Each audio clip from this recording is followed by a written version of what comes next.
वक्रतुंड महाकाय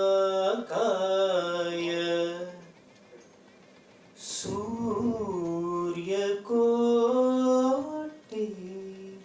समप्रभा निर्विघ्नं कुरु मे देव सर्वकार्येषु सर्वदा सर्वदा देव सर्वकार्येषु सर्वदा।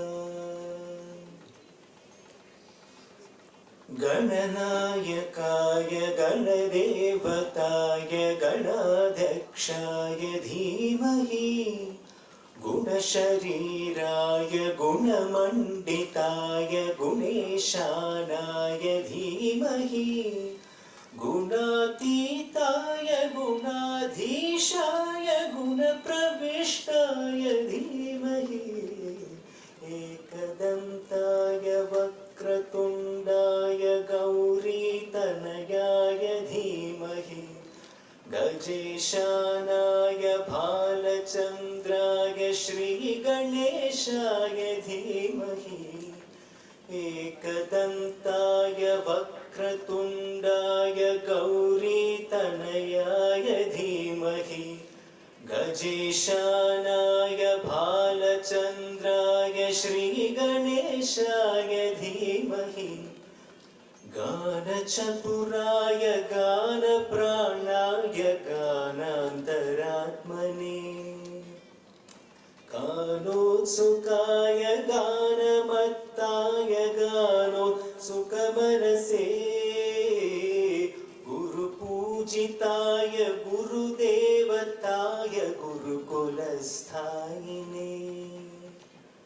गुरुविक्रमाय गुह्यप्रवराय गुरवे गुणगुरवे गुरुदैत्यगणक्षेत्रे गुरुधर्मसदाराध्याय गुरुपुत्रपरित्रात्रे गुरुपाखण्डखण्डकाय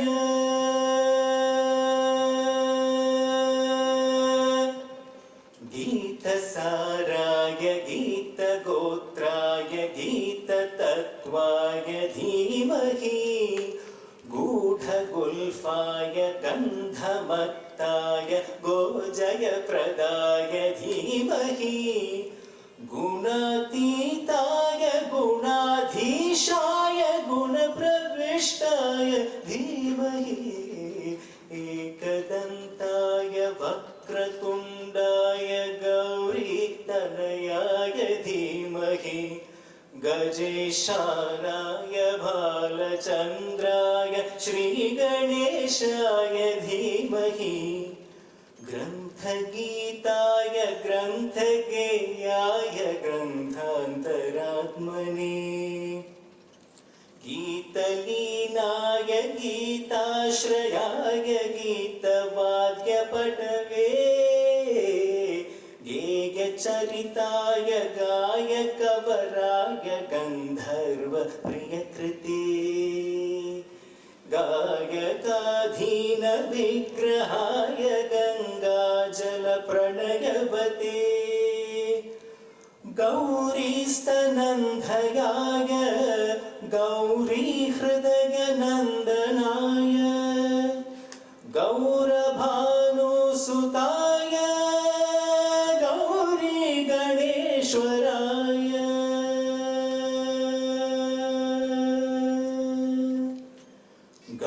गौरीप्रणयाय गौरीप्रवणाय गौरभावाय धीमहि गोसहस्राय गोवर्धनाय गोपगोपाय धीमहि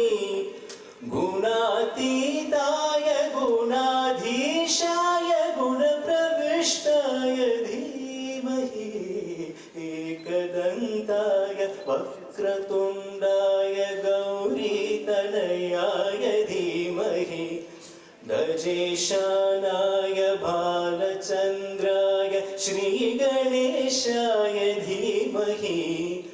श्रीगणेशाय धीमहि श्रीगणेशाय